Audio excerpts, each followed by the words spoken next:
Hi, so today we're going to actually address potential problems and risks that would happen in the event that I actually am hypothetically in charge of for this assignment.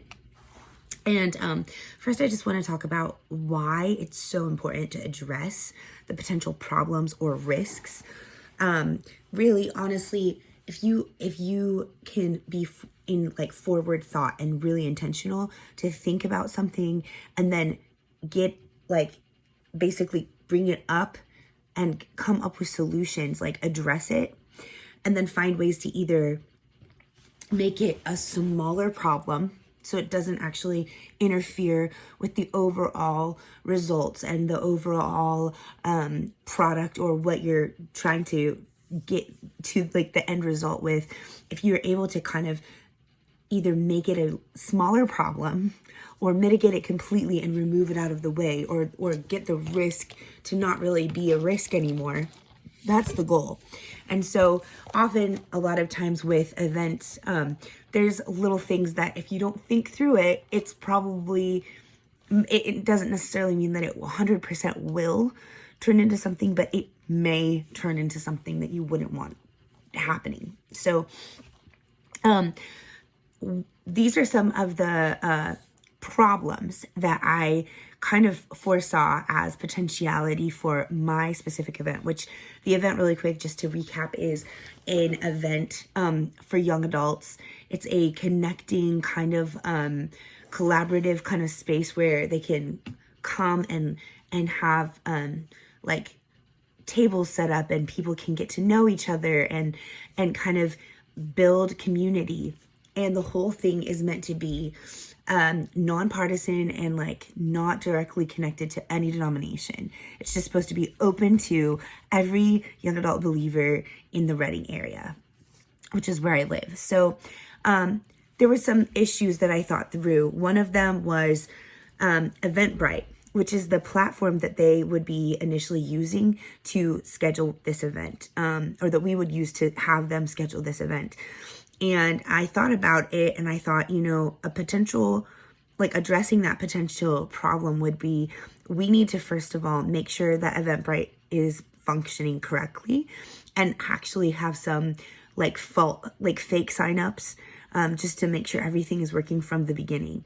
But also there should be some checkpoints along the way, and making sure that at least every couple of weeks someone is going in and checking that, and also reporting, communicating with the people. This is going to minimize it.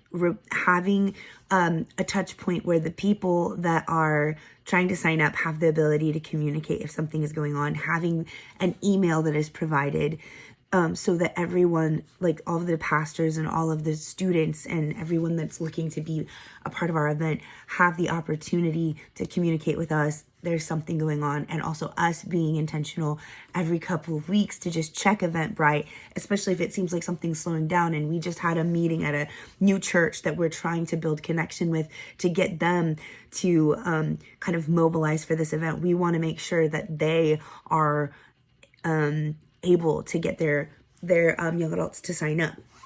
And so also mitigating it is, if we end up, like, we can minimize an event by checking on it and making sure, but also we need to be able to pivot. And so mitigating it would be having another company, like Asana, that provides another option as a backup in our pocket, so that if we end up having a problem, we can send an email to our churches and re-strategically package our press kits with a new registration option if that first one, Eventbrite, doesn't work.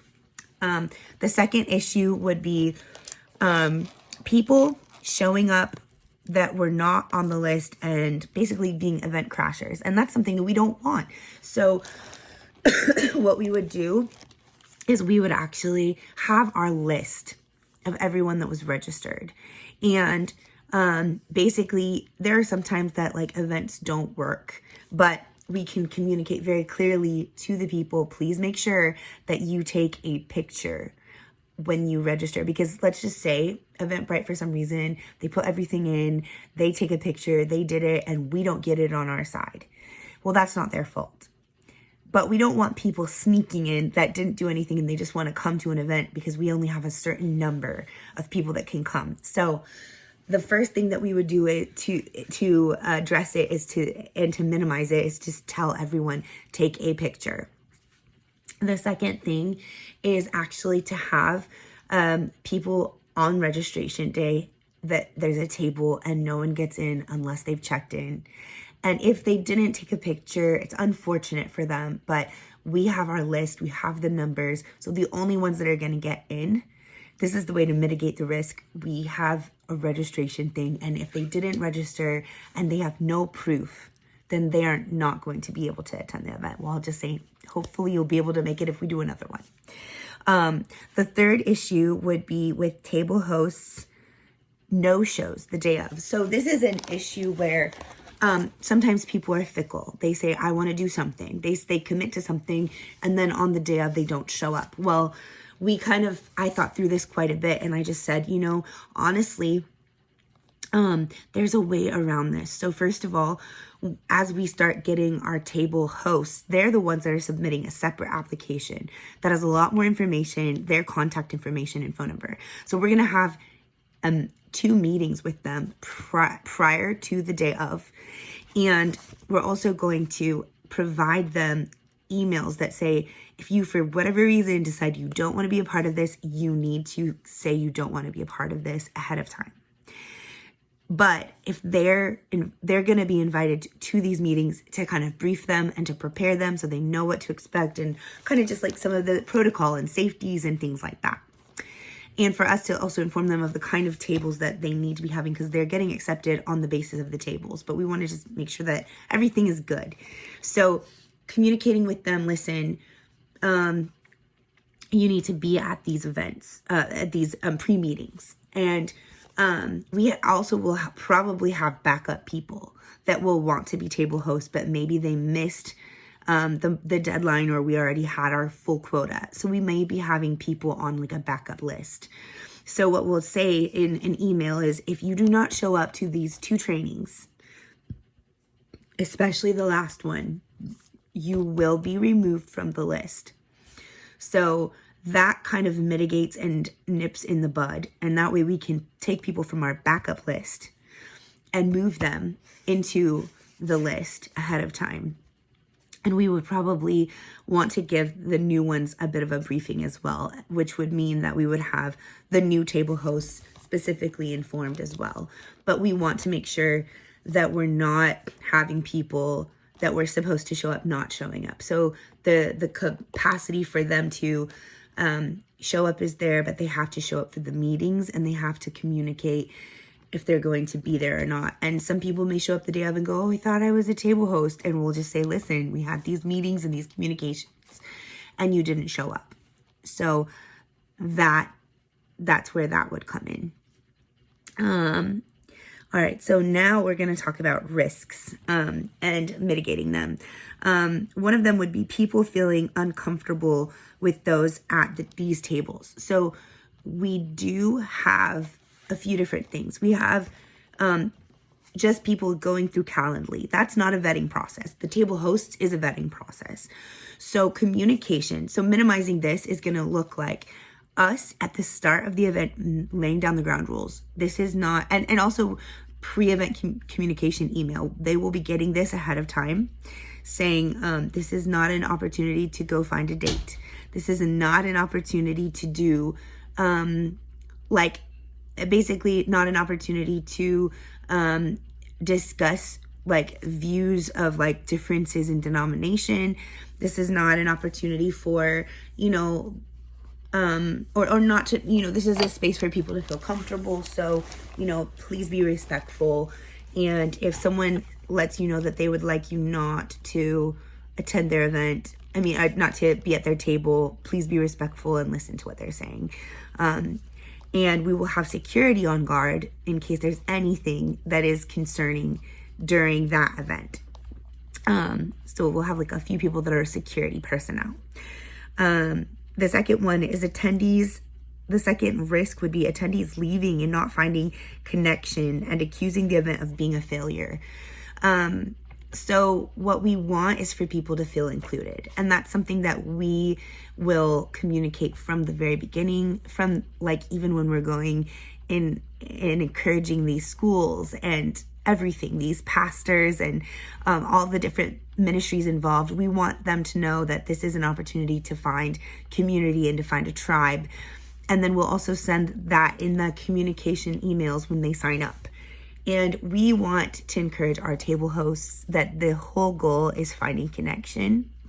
And so we're not trying to make people feel alienated. That's never, ever the desire. The desire is to find community and to plug in and to find ways to like really grow and challenge each other in their walk with the Lord and move towards kind of like kingdom purpose and maybe even business ventures and stuff. But the whole benefit is connection.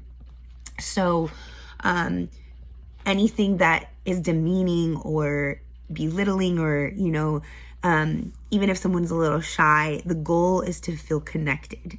And we'll also preface with, come ready to bring your best foot forward and to show up, but also we are not responsible if this is a connection opportunity, but we are not going to be held responsible if some things don't turn out the way that people had hoped. We want everyone to find some place to plug in and to just grow with their walk with the Lord and with each other. But we are at the end not responsible for what happens on an individual experiential way, except for that it will be an encouraging, kind, and positive experience. And then the last risk is that people being divisive, like denominationally or religiously, or trying to proselytize. So from the very beginning, that is going to be a communicated thing in all of the emails and all of the messages going out as well. We're going to be very firm with the churches that we connect with that this is a bipartisan,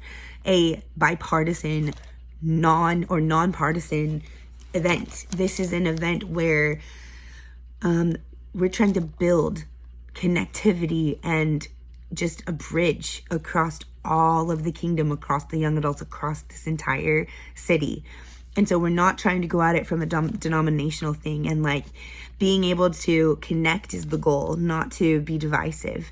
And we're not here to add to anyone's churches. So from the very top communication to the pastors, this isn't an opportunity to bolster their congregation members, or it's not an opportunity to prove other denominations wrong. We will make sure that our table hosts in their trainings understand that as well, the ones that are having this, the young adults that are having tables. And we're also going to make sure that in our announcements and our emails that go out, the announcement day of and the emails beforehand communicate what our intention is, and that we will not tolerate any kind of divisive communication. And it is not an event where you're trying to get people to go to your church. This has nothing to do with a church. It has everything to do with just connecting young adults with each other that have kingdom value and godly principles and a heart for God. So with all of those kinds of things, we will hopefully minimize and potentially mitigate risks and problems at this event.